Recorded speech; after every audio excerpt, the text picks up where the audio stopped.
Welcome back to Sunday Vibes, one and all. We're not in the pub this week because we've got a very special addition to the show. Making his return, Patrick Van Straaten. Pato, how have you been, mate? I've been very good. I'm not sure if I'm well rested, but I'm prepared for the new season. Though I think that Arsenal are going to probably start with a loss. But I'm pleased to be back, actually. Yeah, how are you guys doing? Mate, I'm so excited to have you on the show. I'm so excited to have you as well, Mikey. How have you been, mate? Yeah, not too bad, not too bad. I feel like I'm only really just over the Euros and Olympics, so what better way than to get plunged into the new season? I kind of feel not that ready for it, but I think by tonight I'll be buzzing. We're shooting this early in the morning. It's only 9 o'clock, so I reckon in like 20 minutes, Mikey will have been up, pumped, positive, ready to go. At the moment, Mikey, I'm not going to lie, mate, you sound quite negative. I need you to be bringing in a bit more positivity to the Premier League season. Come on, Mikey. United are going to win the league, said nobody. Yeah. Cool. Right, anyway, I'll jump on that. Why not? Let's crack on then. There's loads of topics we want to chat about. This is basically going to be a sort of alternative predictions because loads of you guys wanted to know who's going to be sacked first, who's going to be the biggest letdown. There's loads of negative predictions people want. Who's going to be the biggest flop?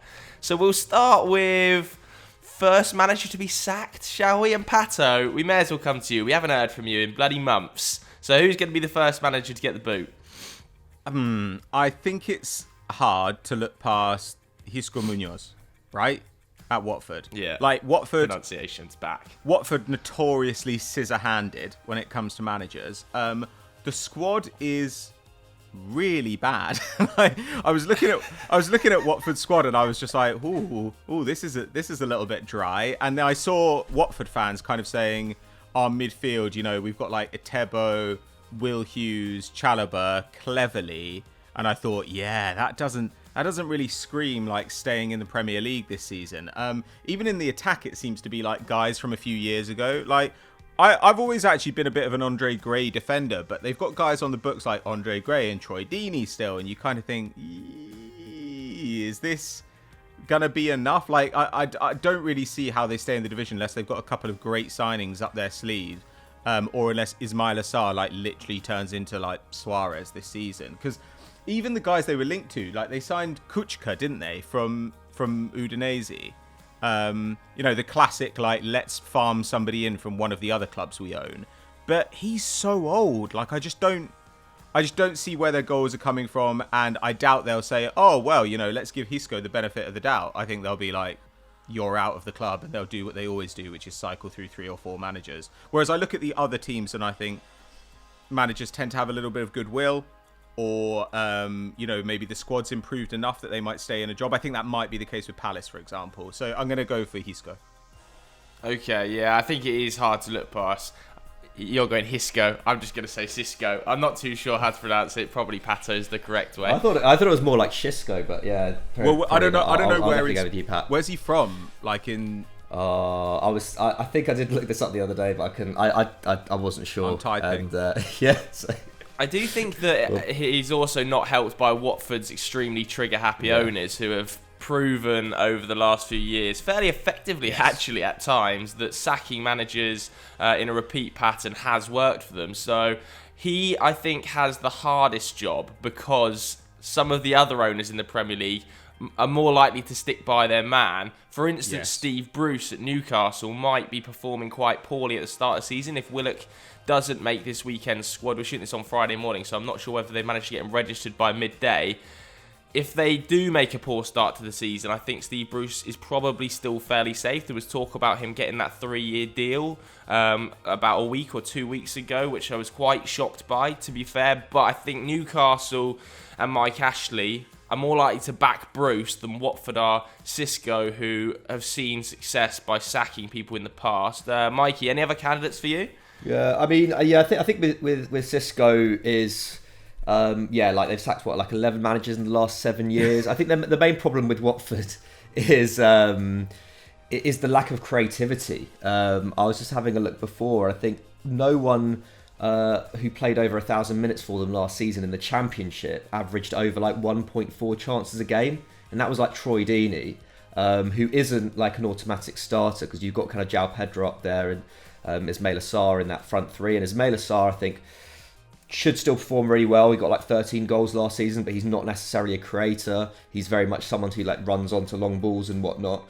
João Pedro's still only 19, was pretty impressive in the Championship, but yeah, I think that's the main worry for them. They brought in like Imran Louza from Nantes, and he got like 7 goals and 2 assists last time. Again, not like a massive creator.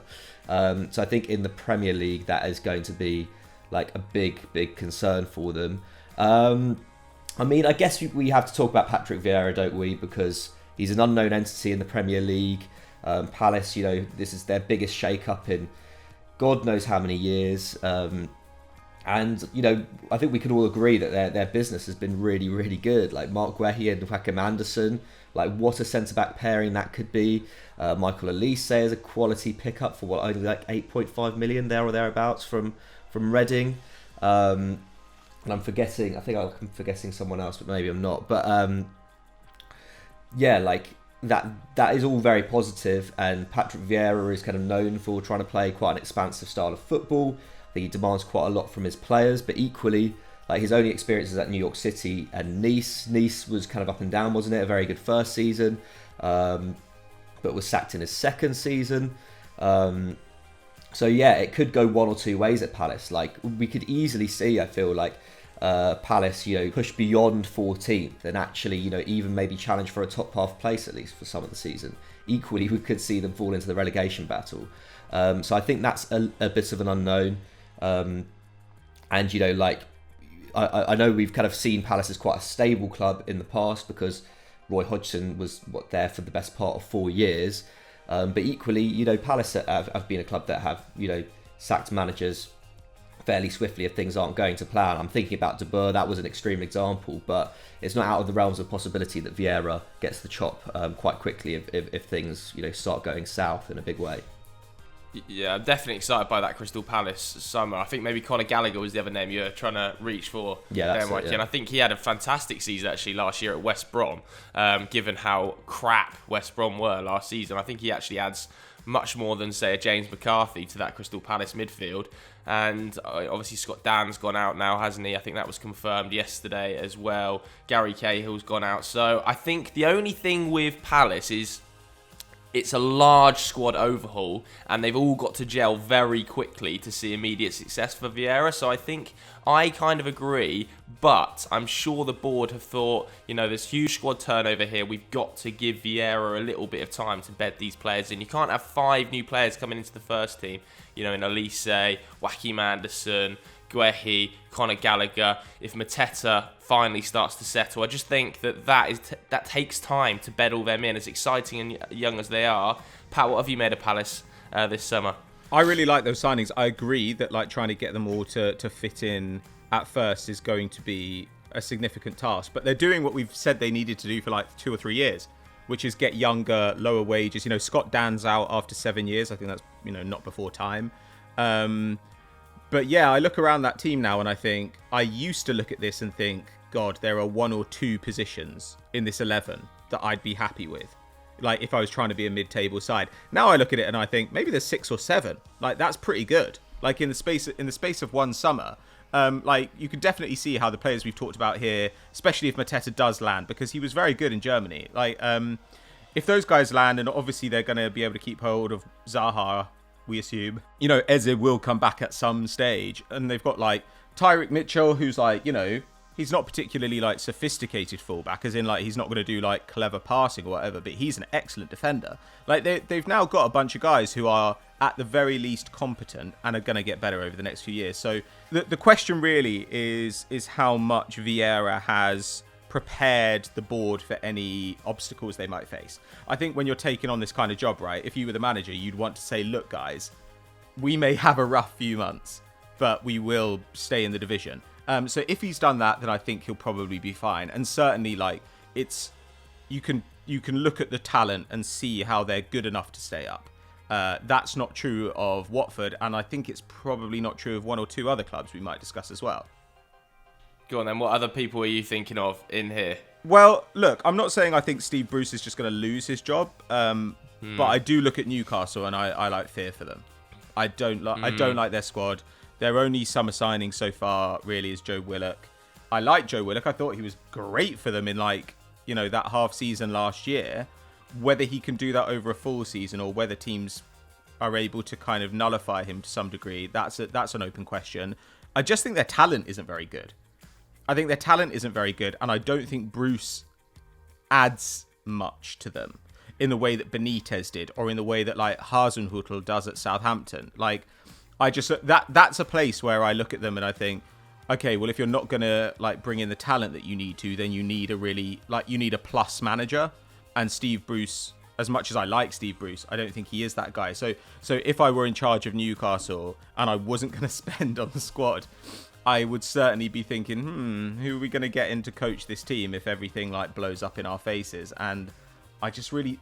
Newcastle they're in the position that Palace were in last season, where we were look, maybe they'll get another couple of years and they'll be able to execute a rebuild, but maybe they go down this season and that's just it. So I worry for Newcastle a bit.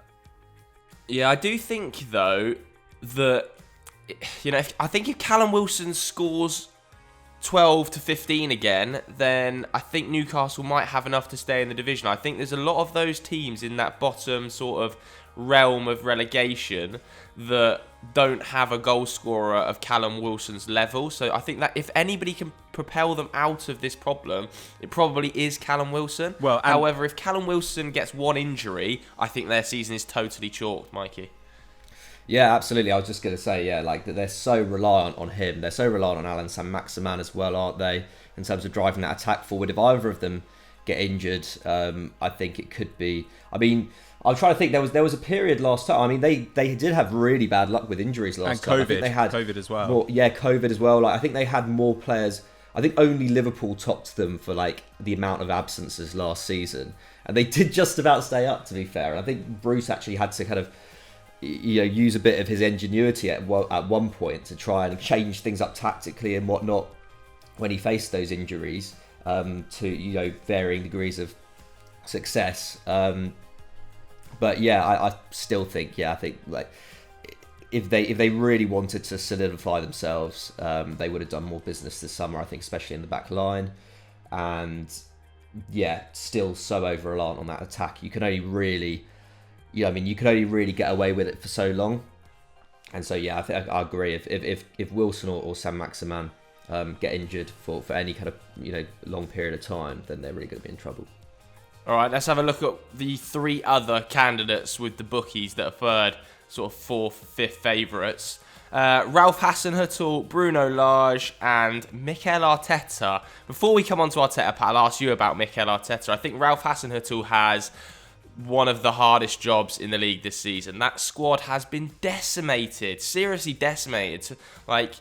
I understand that Adam Armstrong coming in very, very proficient at the Championship level. A huge season last year, totally unproven in the Premier League. And to replace Danny Ings, who is one of the league's most clinical goal scorers, in a side that creates little to no chances for their goal-scoring striker, I think is a huge risk. To let Yannick Vestergaard go for £13 million to Leicester feels like an absolutely bizarre one, in my opinion, given that they've got to go out and replace him now. Yeah. I know they've got a couple of options. They have brought in, I think, is it Salisu plays there? Yeah, he came in last summer. Yeah, he came in last summer, so I think he'll probably start some more minutes. And they've obviously brought in the Chelsea youngsters too. But to let Ings go, Bertrand's gone on a free, Vestergaard's gone. If James Ward-Prowse's corners aren't 10 out of 10 this season, I think Southampton and Hasenhuettl are in serious trouble. I don't know what you guys think. Yeah, I don't know. I think they've gotten decent, like Romain Perrault that they got in. They got him from Brest for Bertrand. I think is a really solid replacement, especially considering kind of their age profile and whatnot. I don't think Bertrand personally has been at the level that he was, say, 3-4 years ago. So I think I actually quite like the business that they've done. Obviously, I think Ings is a huge loss. Vestergaard, I think Vestergaard probably wouldn't have been starting for them last season if Salisu hadn't begun the season injured. Equally, he was good, especially in the start in the first 6 months of last term. Salisu is still relatively inexperienced in the Premier League at least. I think he only made 8 starts last year, but he does have very good credentials. But yeah, equally, I think Armstrong has a lot of pressure on him. He's got to recreate a lot of goals, and he does have the ability to do so. He's like 2-footed. He's pacey. His movement in the box is really good. But equally, like you were saying, Joe, hasn't come up against Premier League defences before, not in a massive capacity. I think Che Adams and him will have to spark up a pretty good partnership up top if they choose to go 2 up top. But yeah, I don't know. I equally though, like Southampton went through some terrible form last year, and Hasenhuettl survived. I do see him at least lasting half the season. I can't see him being the first to go. Yeah, I agree. I think Southampton might be mudded, but even if they are right in and around the scrap, they'll stick with Hasenhuettl to try and pull them out. Bruno Lage, a little bit more of a relative unknown, Pato. Do you think that there's so many question marks over that Wolves squad with the Jimenez injury that I feel like I just don't know whether he's going to be a huge success or a huge flop. I think he'll probably not be either. I think Wolves are fine. I just don't see how, unless Wolves get really unlucky with results, I just don't see how they're in serious danger, and I don't think they'll sack him first unless they're in serious danger. Like with Jimenez coming back, they've got Trincao in from Barcelona on loan. They've still got Neves there. They've still got Neto there. They've got Podence there. That's so much more talent than the clubs who are going to be in real danger of relegation. So I don't know that much about Lage. I don't really know whether he's going to add that much, but I don't think he needs to add that much for Wolves to be a comfortable mid-table side. I think they'll probably be fine. So yeah, I'm just not sure how they end up in enough danger to prompt a sacking. Yeah, I kind of agree. And then all right, we've all wanted this moment, Pato. Mikel Arteta, Arsenal summer. We've all wanted to hear from you on this one. Everybody at home wants to hear from you on Arsenal summer and your thoughts on it. Good enough? Arteta, will he survive? What are your thoughts? Well, he certainly won't be the first manager sacked. In fact, I'd be stunned if he's sacked at all. Because I think that Arsenal will buy a number 10. And frankly, when you look at Arsenal's form after Christmas, it was so much better. Once they went to the 4-2-3-1. And I think that if they add a 10 so that if Smith Rowe gets injured, they've got some resilience there, I just think they'll have a better season than last year. I'm not saying they're going to be great or anything, but I think they'll be fine. And I don't think he'll get sacked if they're fine. I think the club is maybe, when you look at the players they've targeted this summer and in January, they're all kind of 25 and under.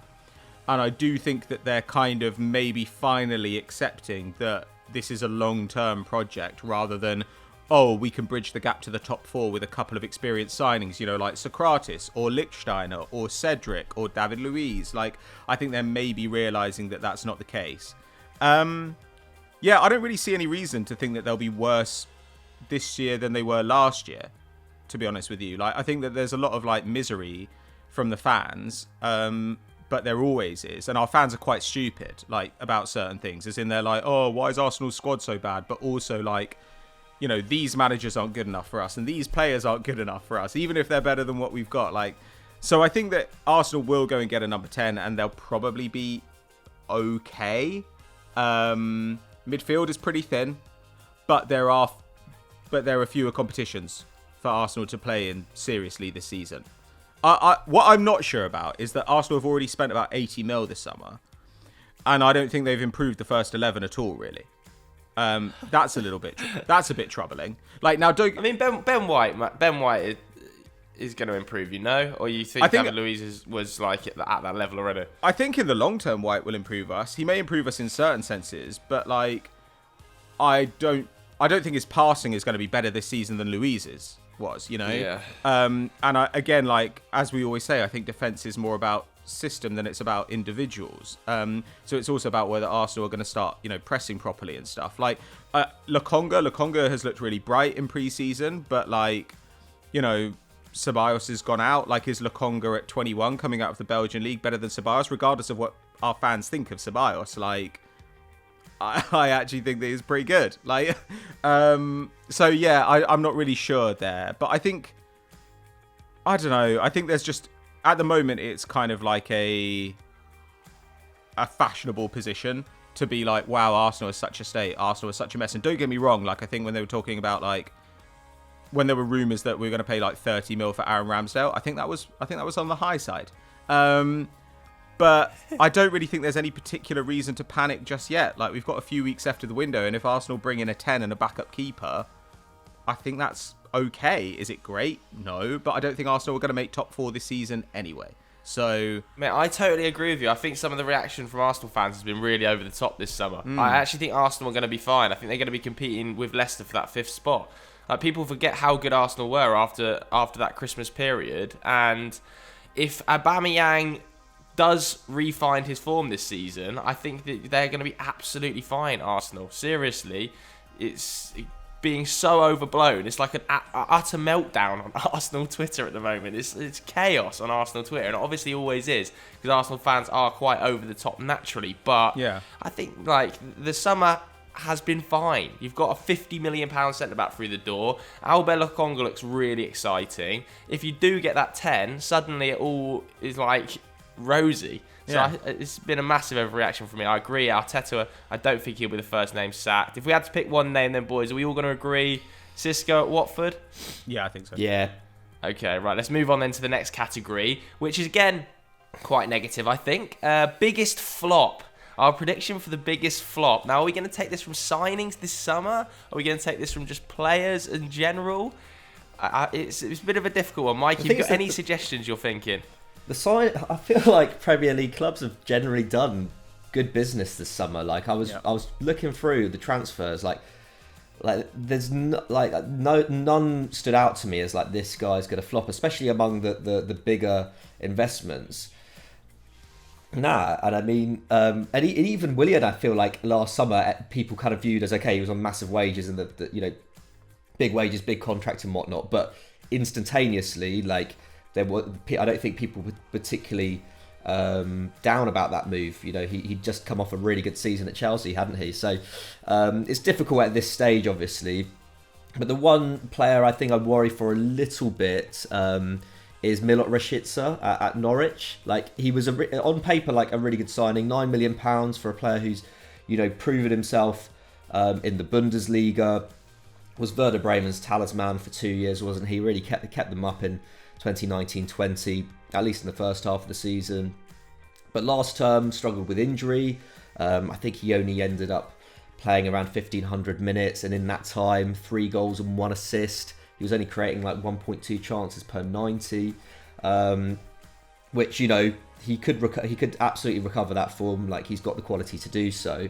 But he is coming into another side which will be battling relegation most likely this season.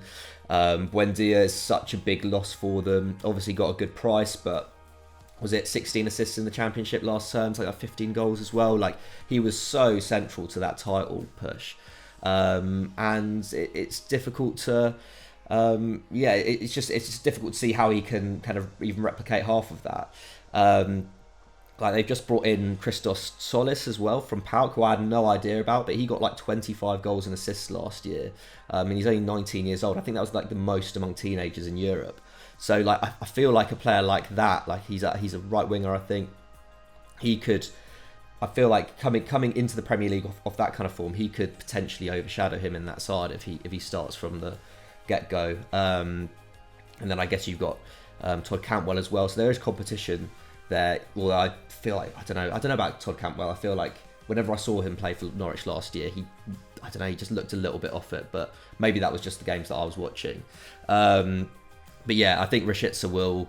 I don't know. He could be good, but there's a lot of pressure to especially creatively in that Norwich forward line. And I don't know. Yeah, he's come off a season in which he looks completely bereft of confidence. So yeah, I do worry about him a bit.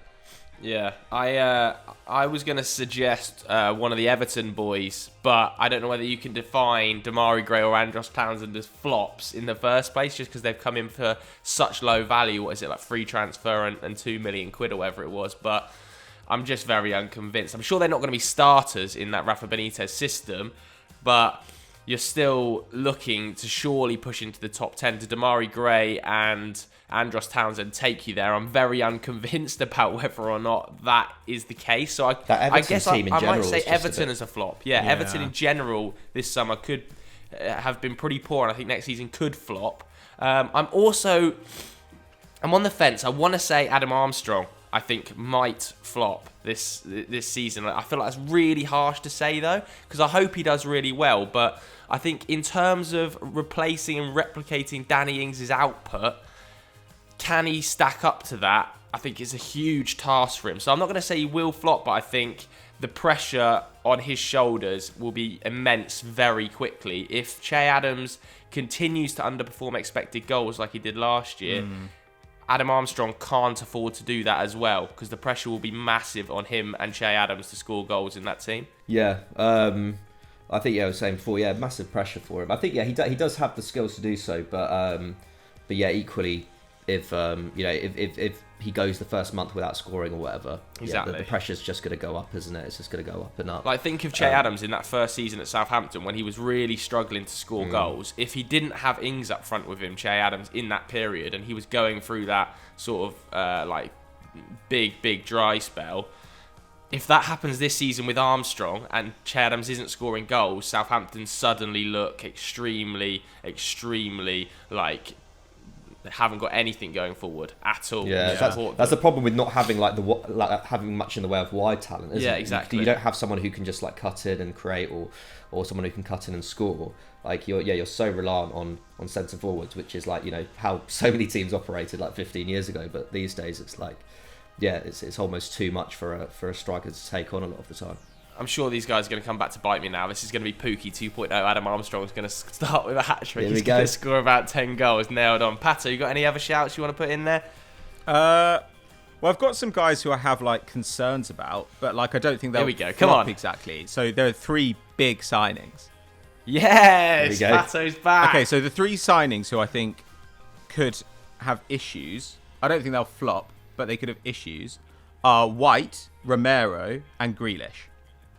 Ooh. Now, none of these is going to be bad this season, but I can see potential problems with all of them. So White, I think, going to be good at lots of things for Arsenal, but I think there's a possibility that Mikel Arteta has been holding off on a high pressing game at Arsenal because he felt like he didn't have the personnel. Well, if White coming in means that he can now transition to that, I think there'll be some teething problems, like changing system. I think that probably Arsenal will find a lot of people getting in behind them over the first few weeks as they adapt. That could be a bit of an issue. And I do think that if there's one thing White struggles with, it is long balls. He's not great. He's not particularly good in the air. So Arsenal are really going to rely on who he's playing alongside, whether it's Marie or whether it's Gabriel, to kind of do that work for him. So could be issues there. Romero, I think, is a really exciting front foot defender. But when you look at him as a defender, what really sets him apart, he makes huge numbers of tackles and interceptions, and he presses really aggressively. And that's obviously part of Atalanta's thing. And he did it as well at Genoa. But my concern there is he's going into a system where the opposite of that will be required. He's going to be playing in Nuno Espirito Santo's system where the defenders are kept in reserve, and the important thing is that they maintain position. And that might not be an issue because that system tends to protect defenders, but it's not exactly playing to Romero's strengths.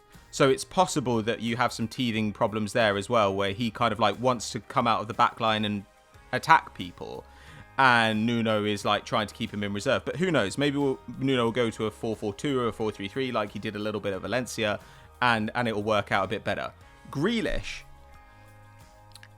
is obviously going to be fine, but I think Grealish, in the same way that White will face the difference in the way you're treated when you go to a really big club. Which is that when you're a star for a smaller club, people don't look at the negative sides of your game. But all of the players who go from smaller clubs to bigger clubs in the Premier League, I always think are going to have a couple of months into the season, people are going to be like, this club has ruined that player, when actually they're the same player as they always were. It's just that now you're willing to look at their negative sides. And with Grealish, one of the things that made him amazing at Villa was the fact that he could either get away from markers or he'd get brought down and win free kicks. But I think that at a higher level, club-wise, it's harder to earn those free kicks.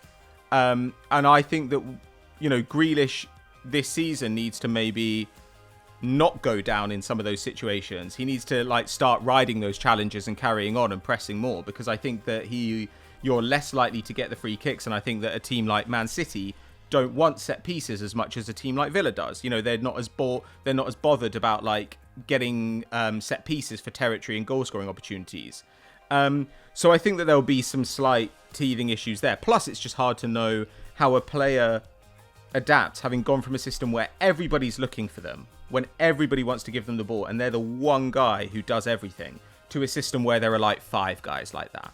And so I'm just not sure how it will be with Grealish kind of dovetailing with Foden and potentially Silva if he's still there, and De Bruyne, all these guys. I'm a little bit unsure of how that works.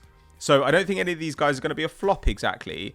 But I think that if after a couple of weeks of the season, people are saying, Jesus, what's going on with Ben White? Or Jack Grealish just has it. We're not seeing the Aston Villa Jack Grealish at Man City. I think it's possible that that's what's going on.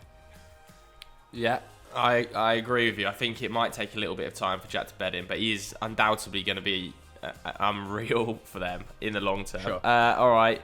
Let's do one more lot of predictions, then we'll go on to quickfire questions. Breakthrough star. Now, we did Young Player of the Year on last week's episode, so let's try and keep this a little bit alternative. Does anybody have a player that they think has maybe come to the league that is going to explode this season? Mikey, anybody you want to suggest?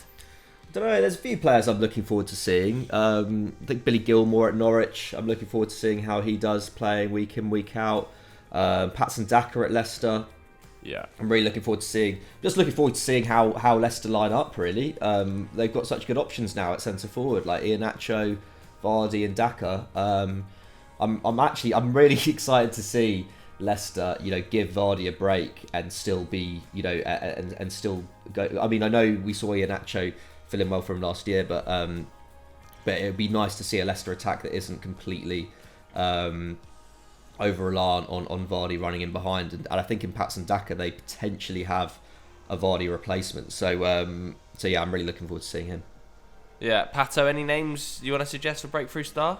Well, I think Mikey's picked the best one. I think that Daka looks like he's got everything to be a star in the Premier League, and I think he's gone to just the right club. Same goes for Soumaré. I think that he's going to be really, really good for them in midfield. Though I wonder if they bought him kind of thinking that Tielemans might go. But I don't know. Other than that, I could see Mateta having a good season, with improved creativity in that Palace midfield behind him. But really, to me, breakthrough star is always about who's got talent and has a path to the first team. And so you could see, if Cavani gets injured this season, then I'd expect to see Greenwood get significant minutes up front. Maybe that could be interesting. Similarly, Arsenal's midfield, they're one injury away from Lokonga being a nailed-on starter. That's kind of interesting. Yeah. So maybe Lokonga could be an interesting one as a breakout. Those to me are kind of the obvious guys, but I'm not sure if I'm missing somebody really, really clear. Yeah, I think Michael Olise at Palace as well, given Eze's injury. Michael Olise, I think there will be pressure on his shoulders to be as creative as he was at Reading, and I do think that he is the type of player that will be able to shoulder that really easily, so I'm excited to see him. But yeah, I agree, Lokonga I think could have a big season for Arsenal, especially going into that first month with Thomas Partey having that significant injury to his ankle. I think there's every chance Lokonga starts the first few games, or is heavily involved at least in the first few games, and if he starts well, I think he could survive in that midfield for quite a long time. Alright, let's move on to some quick fire questions then. VillaFan76 says, also, which player are you most surprised that hasn't got a move yet, e.g. Sander Berge or Anguissa? Any suggestions here? Because I think Tammy Abraham is a good shout for this category, particularly with the Romelu Lukaku move. Obviously, the reason he hasn't got a move yet is because they were waiting for Big Rom to be confirmed as a player. Now he's through the door, Tammy Abraham's got to go. He has to leave. I think he has to go out to get more minutes, because I think Havertz and Werner are ahead of him in the pecking order, as well as now Romelu Lukaku coming in as fourth choice this season is just pointless. I don't think the Roma move is the right one for him, though. I really don't think going to Roma to play under Jose in Italy is a particularly fantastic career choice. I don't know what you boys think about Tammy Abraham going to Roma, but if I was him, I would be battling against that Jose move somewhat. Sorry, go on, Pat. Sorry, I was just gonna say that, like, I agree with you from the point of view of quality. Like, I don't get why Tammy hasn't got a move. Like, he's a really good player, and he's obviously on the outs at Chelsea. Yeah. But I think when you look at it, you can see why he hasn't, right? In that, so far, the only team willing to pay up are Roma. Chelsea want to sell him abroad, but his value is obviously going to be much higher in the UK because he's homegrown. Like, I still think he'll go. Why are West Ham not going for him? West Ham are desperately in need of a striker. Yeah. Why are West Ham not saying, look, here's 35 million, give him to us, and he's going to be able to stay in London. I'm sure he'd rather join West Ham than Roma because he's very vocally said he wants to stay in England. I think it's madness West Ham aren't in for either him or Odsonne Edouard at Celtic, who's another player that should have got a move by now. Or Brighton or something. Or like Villa. Villa spent so much on Danny Ings. I would much rather have Abraham for, like, 6 mil more or something. But, I don't know. I don't quite... I'll be intrigued to see what happens there. I think Arsenal want him, and I think he's kind of holding out, hoping he can stay in the Prem. I agree. I don't think Roma makes sense, but, like, it may end up being the only way out for him. That's a pain for Tammy. Mike, you got any suggestions for this one? I was going to say Odsonne Edouard, to be honest. Like, I mean, what's he going to do? Run down his contract now? Like, it's up next year. I feel like for the last 12 months, we've been constantly talking about Odsonne Edouard going somewhere. Obviously, like, Leicester ended up signing Daka. He was a big favourite to go to Leicester. But yeah, again, considering that, like, West Ham still haven't signed a striker, it's mad that we haven't seen Edouard's name banded about that much in the last few weeks. He's more than ready to leave Scotland now. So I'm really surprised that more clubs haven't come in for him, even beyond England as well, because he can be got for what, like, under £20 million. Like, there's clubs in Europe that could afford that. I'm surprised to see him stay. I'm surprised that Lingard hasn't, there hasn't been a bigger offer for Lingard from at Man United. Considering his form at the back end of last season, like, it's going to be strange just seeing him as a bench option again. Houssem Aouar at Lyon as well. Like, so much talk about him last summer, especially with Arsenal. This summer, like, there's been no talk at all in relation to Arsenal. I know Aouar's not like an out and out 10, and it feels like Arsenal are very much looking for an out and out 10. But equally, like, he would still be a massive asset to that Arsenal team, and would definitely have been cheaper this summer than last. So there's quite a few players that have stayed put, and I'm quite surprised about. Yeah, the Jesse Lingard one I really agree with. I think if somebody had even offered like 18 million at this stage, United would be considering it. Like, United need money in the bank, and I know they're holding out for this £30 million fee. They're surely aware they're not going to get that, and there's just been no offers. There's like not even West Ham haven't even come in with an offer. They're waiting for United to set a price. Well, like, surely test United's resolve. He was fantastic for you at the back end of last season. There's plenty of clubs in the Premier League that could do with Jesse Lingard. I've seen the reports that if Arsenal get Maddison, Lingard will be Leicester's top target. Like, would Jesse Lingard not be a better option than Jose Perez in that sort of attacking 2 or 3 that they play? I think he probably would be, but he's just going to sit on the bench at United. I think it's such a shame for Jesse that nobody's come in for him. The next one, Pato, this one's from me. I'm putting this one forward. Okay. Pato, what have your favourite transfers of the summer been? Oh my God. Okay, this was a difficult one because, like, when I came back on Monday, I was like on Transfermarkt for a script, and suddenly I was like finding all these moves that I had no idea had happened because I hadn't been following at all. Like Andre Silva to RB Leipzig, I think that's a really good move. I think whoever gets Tammy Abraham will have done a great job. Like, I don't understand people turning their noses up at Tammy Abraham. I think he's a fantastic player. I think he's a really, really good striker, and he's very young. Like, I don't really see people's issues with him. I think it's hard to look past Sancho. Like, I mean, I know it's huge money and everything, but I think people... Somehow we've ended up in a situation where people really underrate Sancho. Like, in the summer, during the Euros, I did not understand why there was not more outcry about Sancho not starting. Like, a lot of it focused on Grealish. But to me, I was just like, England's best player is Jadon Sancho. their best player. Like that, it's that simple. Like I really think like he's that good, and he's exactly what United need. United have now solved so many problems that really the only remaining one is at DM. I just think it's that to me is just like a genuinely like staggering move. Like he's so young, he's amazing. He's going to be there for a long time. He's homegrown. Like he can do basically anything. He can play on either side of the attack. He could probably play at 10. Like I don't know how you look past that move as one of the best ones around. Other than that, God, I don't know, man. Like, am I forgetting? What about the Lukaku signing? I feel like Lukaku signing for me is the signing of the summer. Like I think that wins them the league, in my opinion, at the moment. Unless Kane goes to City. Not as hot on it. Not as hot on it, Pat. It's. I think he'll be great. I think he'll score loads of goals. I've always been a Lukaku fan, but they're paying a huge amount of money for somebody who is gonna do basically what I think they could have had Tammy do this season. I think just having a guy in the box who's gonna score goals, like.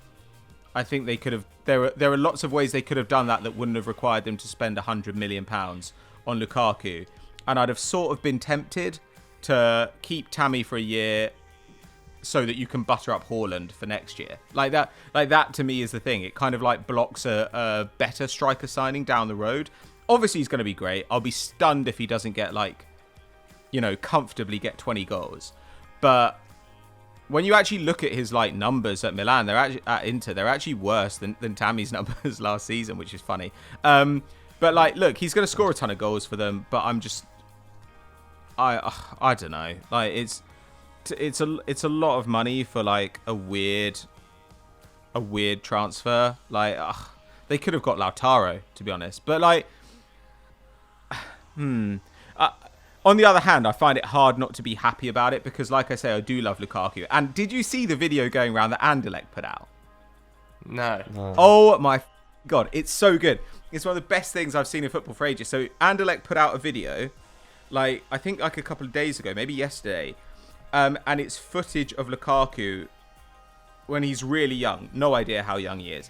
But I think he's still at Anderlecht, and he's on a tour of Stamford Bridge.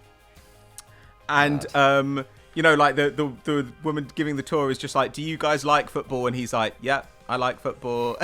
And they're like, oh what's your favourite club? And he's like, Chelsea. And then he's just like sitting there like looking at like the pitch in like wonder, and he says like, I'm gonna play here one day. Like I'm gonna play here one day, I promise you. And it's genuinely like it gave me chills. It's so cool. And I think anybody who doesn't want the best for Romelu Lukaku, like, I don't know what's wrong with you. So yeah, I mean, like, I certainly don't think it's a bad move. I think it's going to be a great move. I'm just not sure it was a totally necessary move. I don't know what else has happened, man. Like, has other football stuff happened? Not loads of other ones. Brian Hill maybe going to Spurs. That's gone under the radar, isn't it? I think it'll take a couple of years to bed in. Like, he's really, really young. He's quite raw, but I think he's a really good player. Like, I see why you'd sign him. I don't know, probably the thing I've enjoyed most this summer has been like Barcelona's explosion. That's been really enjoyable. Because don't say that in front of Mikey. Mikey's in tears over there. Don't say that in front of Mikey. But for years we've said it was going to happen. Been prepared.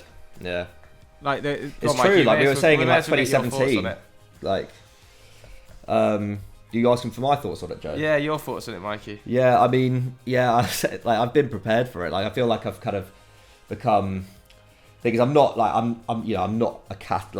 thoroughbred Catalan Barca fan. Like, I know them, but like I'm able to be emotionally detached enough where I wasn't like bawling my eyes out when Messi left and whatnot. Like, and it just felt like a long time coming, didn't it? Like it felt like it had to happen. And I know there are other clubs who have spent loads and loads of money and haven't been punished and whatnot, but like, the writing was on the wall. Like, La Liga have strict financial fair play rules, and Barca, under Bartomeu, and I know, like, I feel like I didn't really know the extent of, the restrictions that could have been put on them, but that Bartomeu regime just acted so badly, and actually, there's a bit of backlash against Laporta now because, he was so brazen, being like, yeah, we'll keep Messi, yeah, we'll be able to sort out these financial issues, I've done it before. He did do it in 2003, but clearly, it's a different time now. You weren't dealing with a global pandemic at the time, and for him to be voted in with such confidence on that, now seems like maybe a little bit of a mistake, because they had a guy, Victor Font, there who really wanted to change things up at the club, or at least was bringing some quite new ideas, whereas Laporta was just, trading on past glories. And now, they've lost Messi. They're potentially going to lose more players as well. Yeah, it's just an absolute calamity. I don't know what there is more to say on it, to be honest. It's an absolute calamity. And I really, whereas before I thought Barca, over the next few years, I think they can make it work. Now it's I have no idea what's going to happen for the next 3 or 4 years. Anything could, Barca could drop out of the Champions League places for all we know. It's so up in the air what their financial situation is going to be like, and what their, in terms of the makeup of that squad is going to look like in, say, a year's time. It's just there's so much uncertainty around Barcelona now. Whereas before it was like a ticking time bomb, but at least you knew they were going to finish first or second. It's really incredibly worrying times for them. Pat, what did you make of the Messi to PSG move? It was kind of the only move that could happen in the end, right? Yeah, I agree. I think I wonder how City felt about it once, having already signed Grealish when it happened. Yeah, I don't know. I think it might be the first time that we've seen the 3 best attackers in the world all at the same club at the same time. That might be the case, right? So we'll think so. We'll see how they. MSN was great, but yeah, you didn't have Ronaldo in there, did you? So. Yeah, so we'll see how it dovetails. I think it's going to be a harder job for Pochettino than some people think. The idea they're going to walk to a title, I think they've got to find a way to defend, and it's not, is this the best fit for a guy whose style is really aggressive, high pressing? He might need to have a word with Mbappe this season and try and turn him into a real high presser, a kind of Firmino type. That'll be interesting. But I'm intrigued to see it. I don't really care about him leaving Barcelona. I don't have any emotional tie to him. It's weird seeing him go elsewhere, but I think Barcelona have taken their position at the top of football for granted for such a long time. They've been stupid, and I think there should be consequences for being stupid. On the other hand, I'm less sympathetic to Messi, because I do think that if they hadn't been pandering to him for quite such a long time, maybe they wouldn't be in quite such a bad financial situation. So I feel like it's a little bit disingenuous as well for him to be I've been forced into this position, I'm so sad, when there have been pretty significant rumours for a long, long time that Messi's the one who's driven certain moves they've made which have proved to be financially ruinous. So, I don't know, whatever, Liga 1's a foregone conclusion. La Liga's an absolute catastrophe. Good thing we've got the Premier League this season. Yeah, perfect. All right, that's it for today's Sunday Vibes. I think we've been rabbiting on for 45, 50 minutes. Yeah. So I do hope you enjoyed it. Is there anything you guys want to plug? We've actually got an FD Explained on Lukaku coming out, I think tomorrow. Oh no, I think it was out yesterday. Sorry, we filmed this on Friday. So yeah, out yesterday. So go and check that out. Interesting what Pato was saying about him saying he wanted to, he was going to play on the Chelsea pitch one day. He did exactly the same thing at Anderlecht. He promised his mum when he was 6 years old that he was going to play for Anderlecht as soon as he turned 16, and he signed his first professional contract at Anderlecht when he was 16. So in terms of manifesting your future, I think there are a few better than Lukaku. And he's had a fascinating career, and is a great character as well. So go and check that out. Just all about how he rebuilt his career and his rise as one of the best strikers in Europe. So go and check that out. Pato, anything you want to plug? If you want to hear some more of my opinions on Arsenal, then I've been writing an FD Explained, which will air I think on the 21st, in theory. And that's kind of a deeper dive into why Arsenal's transfers over the last few seasons have been so poor, and where there's kind of any hope for the future. So yeah, that's a little bit more of a deep dive and a little bit more of a kind of considered take on what's going on there. All right, there we go. Thanks very much for watching, everybody. See you later. Bye.